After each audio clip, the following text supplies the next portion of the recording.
Greetings! I'm Alex, and in front of me is Frankenstein by Mary Shelley. And we are on chapter 6. 7. It's chapter 7. So, let's read. On my return, I found the following letter from my father. My dear Victor, you have probably waited impatiently for a letter to fix the date of your return to us, and I was at first tempted to write only a few lines, merely mentioning the day on which I should expect you. But that would be a cruel kindness, and I dare not do it. What would be your surprise, my son, when you expected a happy and glad welcome, to behold, on the contrary, tears and wretchedness? And how, Victor, can I relate our misfortune? Absence cannot have rendered you callous to our joys and griefs, and how shall I inflict pain on my long-absent son? I wish to prepare you for the woeful news, but I know it is impossible. Even now your eye skims over the page to seek the words which are to convey to you the terrible tidings. William is dead! That sweet child, whose smiles delighted and warmed my heart, who was so gentle yet so gay. Victor, he is murdered. I will not attempt to console you, but will simply relate the circumstances of the transaction. Transaction? Last Thursday, May 7th, I, my niece, and your 2 brothers went to walk in Plain Palais. The evening was warm and serene, and we prolonged our walk further than usual. It was already dusk before we thought of returning, and then we discovered that William and Ernest, who had gone on before, were not to be found. We accordingly rested on a seat until they should return. Presently Ernest came and inquired if we had seen his brother. He said that he had been playing with him, that William had run away to hide himself, and that he vainly sought for him, and afterwards waited for a long time, but that he did not return. This account rather alarmed us, and we continued to search for him until night fell, when Elizabeth conjectured that he might have returned to the house. He was not there. We returned again, with torches, for I could not rest when I thought that my sweet boy had lost himself, and was exposed to all the damps and dews of the night. Elizabeth also suffered extreme anguish. About 5 in the morning I discovered my lovely boy, whom the night before I had seen blooming and active in health, stretched out on the grass, livid and motionless. The print of the murderer's finger was on his neck. He was conveyed home, and the anguish that was visible in my countenance betrayed the secret to Elizabeth. She was very earnest to see the corpse. At first I attempted to prevent her, but she persisted, and entered the room where it lay, hastily examined the neck of the victim, and clasping her hands exclaimed, "Oh God, I have murdered my darling child." She fainted, and was restored with extreme difficulty. When she again lived, it was only to weep and sigh. She told me that same evening William had teased her to let him wear a very valuable miniature that she possessed of your mother. This picture is gone, and was doubtless the temptation which urged the murderer to the deed. We have no trace of him at present, although our exertions to discover him are unremitted, but they will not restore my beloved William. Come, dearest Victor, you alone can console Elizabeth. She weeps continually, and accuses herself unjustly as the cause of his death. Her words pierce my heart. We are all unhappy, but will not that be an additional motive for you, my son, to return and be our comforter? Your dear mother! Alas, Victor, I now say, Thank God she did not live to witness the cruel, miserable death of her youngest darling. Come, Victor, not brooding thoughts of vengeance against the assassin, but with feelings of peace and gentleness that will heal instead of festering the wounds of our minds. Enter the house of mourning, my friend, but with kindness and affection for those who love you, and not with hatred for your enemies. Your affectionate and afflicted father, Alphonse Frankenstein. Geneva, May 12th, 17 something something something. Clavell, who had watched my countenance as I read this letter, was surprised to observe the despair that succeeded the joy I at first expressed on receiving news from my friends. New without the S. I threw the letter on the table and covered my face with my hands. "My dear Frankenstein," exclaimed Henry, when he perceived me weep with bitterness, "are you always to be unhappy? My dear friend, what has happened?" I motioned him to take up the letter, while I walked up and down the room in the extremest agitation. Tears also gushed from the eyes of Clavell as he read the account of my misfortune. "I can offer you no consolation, my friend," said he. "Your disaster is irreparable. What do you intend to do?" "To go instantly to Geneva. Come with me, Henry, to order the horses." During our walk, Clavell endeavoured to say a few words of consolation. He could only express his heartfelt sympathy. "Poor William," said he. "Dear, lovely child, he now sleeps with his angel mother. Who that had seen him bright and joyous in his young beauty, but must weep over his untimely loss. To die so miserably, to feel the murderer's grasp, how much more a murder that could destroy radiant innocence. Poor little fellow! One only consolation have we. His friends mourn and weep, but he is at rest. The pang is over, his sufferings are at an end for ever, and a sod covers his gentle form, and he knows no pain. He can no longer be a subject for pity. We must reserve that for his miserable survivors." Clavell spoke thus as we hurried through the streets. The words impressed themselves on my mind, and I remembered them afterwards in solitude. But now, as soon as the horses arrived, I hurried into a cabriolet and bade farewell to my friend. My journey was very melancholy. At first I wished to hurry on, for I longed to console and sympathize with my loved and sorrowing friends, but when I drew near my native town, I slackened my progress. I could hardly sustain the multitude of feelings that crowded into my mind. I passed through scenes familiar to my youth, but which I had not seen for nearly 6 years. How altered everything might be during that time! One sudden and desolating change had taken place, but 1,000 little circumstances might have by degrees worked other alterations which, although they were done more tranquilly, might not be the less decisive. Fear overcame me. I dared not advance, dreading 1,000 nameless evils that made me tremble, although I was unable to define them. I remained 2 days at Lausanne in this painful state of mind. I contemplated the lake. The waters were placid. All around was calm, and the snowy mountains, the palaces of nature, were not changed. By degrees the calm and heavenly scene restored me, and I continued my journey towards Geneva.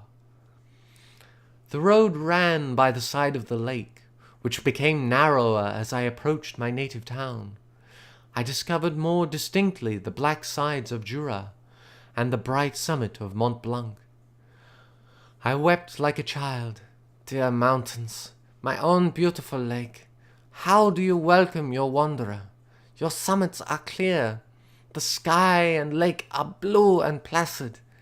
Is this to prognosticate peace, or to mock at my unhappiness? I fear, my friend, that I shall render myself tedious by dwelling on these preliminary circumstances. But they were days of comparative happiness, and I think of them with pleasure. My country, my beloved country! Who but a native can tell the delight I took in again beholding thy streams, thy mountains, and more than all, thy lovely lake? Yet, as I drew nearer home, grief and fear again overcame me. Night also closed around, and when I could hardly see the dark mountains, I felt still more gloomily. The picture appeared a vast and dim scene of evil, and I foresaw obscurely that I was destined to become the most wretched of human beings. Alas, I prophesied truly, and failed only in one single circumstance, that in all the misery I imagined and dreaded, I did not conceive the 100th part of the anguish I was destined to endure. It was completely dark when I arrived in the environs of Geneva. The gates of the town were already shut, and I was obliged to pass the night at Secheron,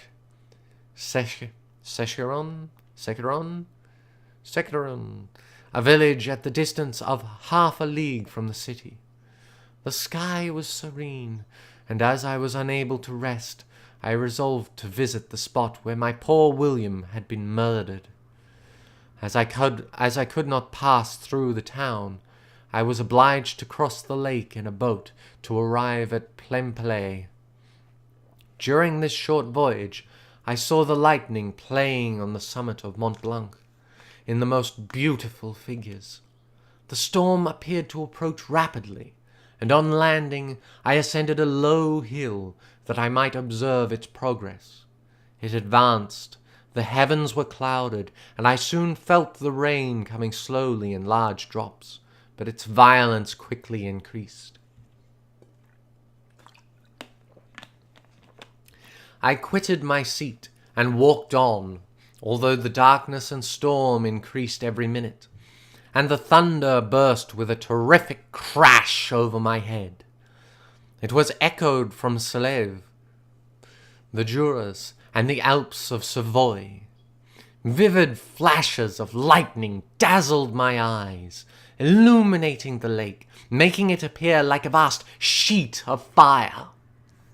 Then, for an instant, everything seemed of a pitchy blackness, a darkness, until the eye recovered itself from the preceding flash. The storm, as is often the case in Switzerland, appeared at once in various parts of the heavens. The most violent storm hung exactly north of the town, over the part of the lake which lies between the promontory of Bellerive and the village of Coppet. Another storm enlightened Jura with faint flashes, and another darkened and sometimes disclosed the Merle, a peaked mountain to the east of the lake. Ah, dear, do not know what to do with those things above letters. While I watched the tempest, so beautiful yet terrific, I wandered on with a hasty step. This noble war in the sky elevated my spirits. I clasped my hands and exclaimed aloud, "William, dear angel, this is thy funeral, this thy dirge." As I said these words, I perceived in the gloom a figure which stole from behind a clump of trees near me. I stood fixed, gazing intently. I could not be mistaken. A flash of lightning illuminated the object, and discovered its shape plainly to me, its gigantic stature, and the deformity of its aspect more hideous than belongs to humanity. instantly informed me that it was the wretch, the filthy Damon, to whom I had given life. What did he there? Could he be, I shuddered at the conception, the murderer of my brother? No sooner did that idea cross my imagination than I became convinced of its truth. My teeth chattered, and I was forced to lean against a tree for support.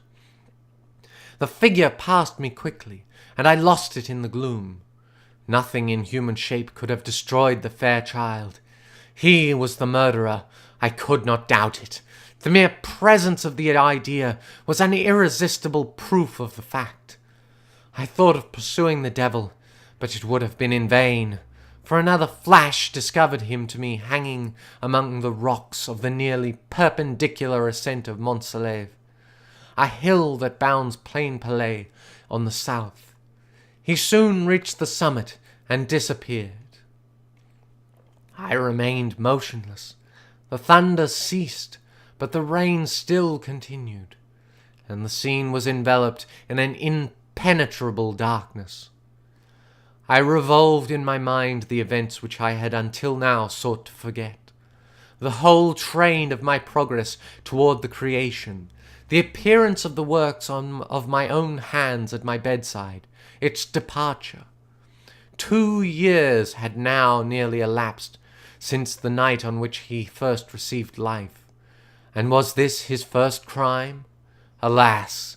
I had turned loose into the world a depraved wretch, whose delight was in carnage and misery. Had he not murdered my brother? No one can conceive the anguish I suffered during the remainder of the night, which I spent cold and wet in the open air. But I did not feel the inconvenience of the weather. My imagination was busy in scenes of evil and despair. I considered the being whom I had cast among mankind, and endowed with the will and power to effect purposes of horror, such as the deed which he had now done. Nearly in the light of my own vampire, my own spirit let loose from the grave, and forced to destroy all that was dear to me.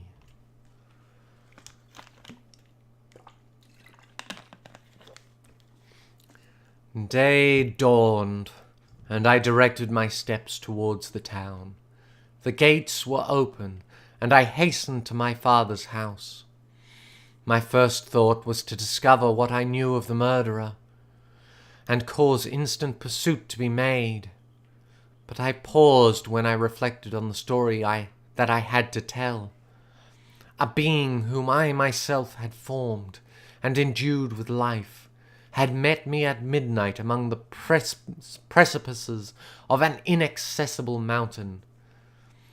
I remembered also the nervous fever with which I had been seized just at the time that I had dated my creation, and which would give an air of delirium to a tale otherwise so utterly improbable. I well knew that if any other had communicated such a relation to me, I should have looked upon it as the ravings of insanity. Besides, the strange nature of the animal would elude all pursuit, even if I was so far credited as to persuade my relatives to commence it. And then, of what use would be pursuit? Who could arrest a creature capable of scaling the overhanging sides of Mont Salève? These reflections determined me, and I resolved to remain silent. It was about 5 a.m. when I entered my father's house. I told the servants not to disturb the family, and I went into the library to attend their usual hour of rising. 6 years had elapsed, passed in a dream but for one indelible trace, and I stood in the same place where I had last embraced my father before my departure from Ingolstadt.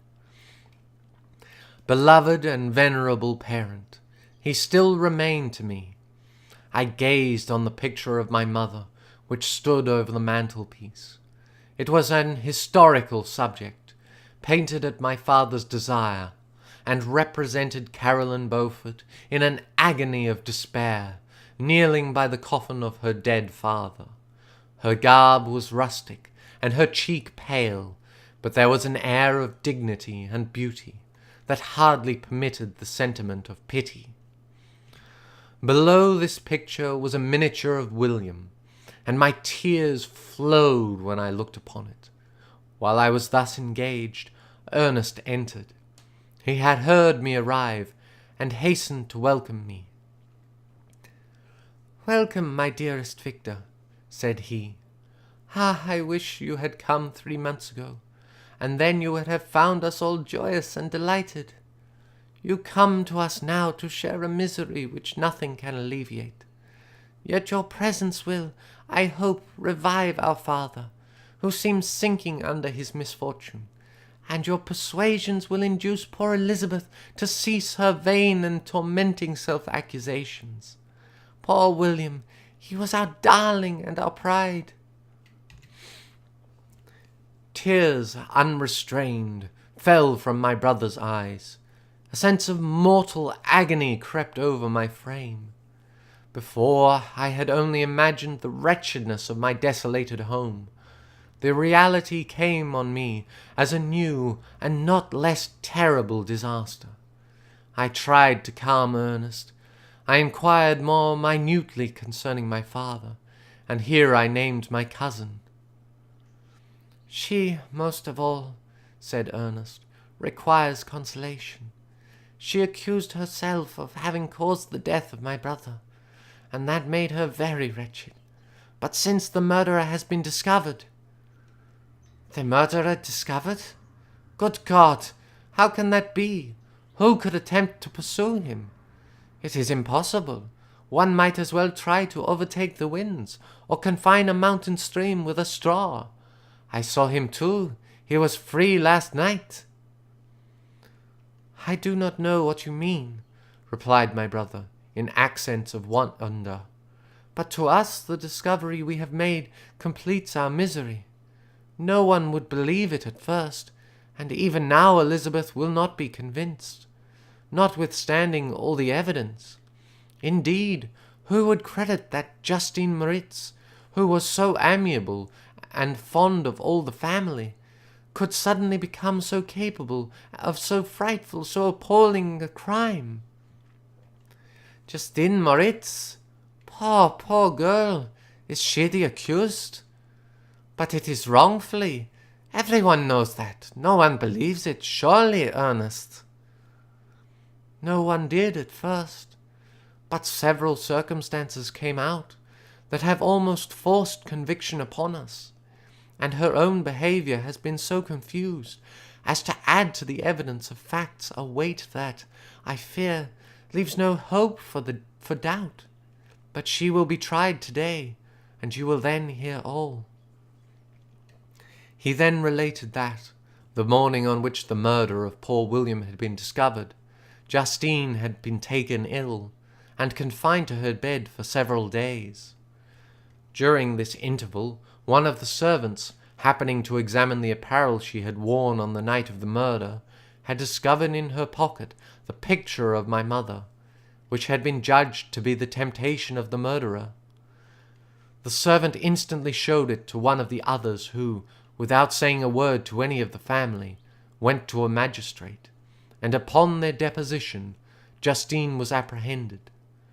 On being charged with the fact, the poor girl confirmed the suspicion in a great measure by her extreme confusion of manner.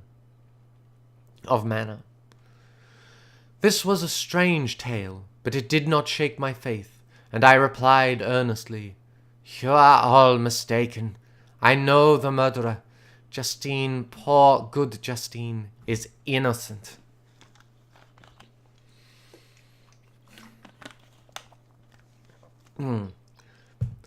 At that instant my father entered. I saw unhappiness deeply impressed on his countenance, but he endeavoured to welcome me cheerfully, and after we had exchanged our mournful greeting, would have introduced some other topic than that of our disaster, had not Ernest exclaimed, "Good God, Papa! Victor says that he knows who was the murderer of poor William."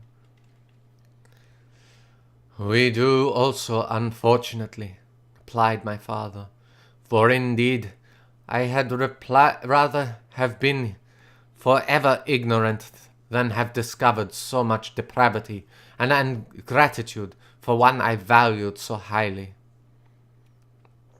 My dear father, you are mistaken. Justine is innocent. If she is, God forbid that she should suffer as guilty. She is to be tried today, and I sincerely hope, that she will be acquitted. This speech calmed me. I was firmly convinced in my own mind that Justine, and indeed every human being, was guiltless of this murder. I had no fear, therefore, that any circumstantial evidence could be brought forward strong enough to convict her. My tale was not one to announce publicly. Its astounding horror would be looked upon as madness by the vulgar. Did anyone indeed exist, except I, the Creator, who would believe, unless his senses convinced him, in the existence of the living monument of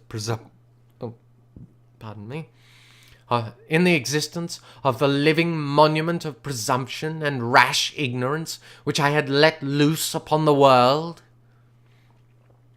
We were soon joined by Elizabeth. Time had altered her since I last beheld her. It had endowed her with loveliness surpassing the beauty of her childish years. There was the same candour, the same vivacity, but it was allied to an expression more full of sensibility and intellect. She welcomed me with the greatest affection. "Your arrival, my dear cousin," said she, "fills me with hope. You perhaps will find some means to justify my poor guiltless Justine. Alas, who is safe if she be convicted of crime? I rely on her innocence as certainly as I do upon my own. Our misfortune is doubly hard to us. We have not only lost that lovely darling boy, but this poor girl, whom I sincerely love, is to be torn away by even a worse fate. If she is condemned, I never shall know joy more. But she will not, I am sure she will not, and then I shall be happy again, even after the sad death of my little William." "She is innocent, my Elizabeth," said I, "and that shall be proved. Fear nothing, but let your spirits be cheered by the assurance of her acquittal." "How kind and generous you are! Everyone else believes in her guilt, and that made me wretched, for I knew that it was impossible, and to see everyone else prejudiced in so deadly a manner rendered me hopeless and despairing." She wept. "Dearest niece," said my father, "dry your tears. If she is, as you believe, innocent, rely on the justice of our laws, and the activity with which I shall prevent the slightest shadow of partiality." Dum dum dum dum dum dum dum dum dum. To be continued. Well, well, how shall this end up? Dear, oh dear. Yes. How many different ways can I do this accent? Ha ha ha ha ha ha. We shall see. We shall see. Not that I know if it's a good accent or not, but it's what I can do on the fly. So it's something, which is good. But anyway, that was Frankenstein by Mary Shelley. Hope you enjoyed, and see you next time.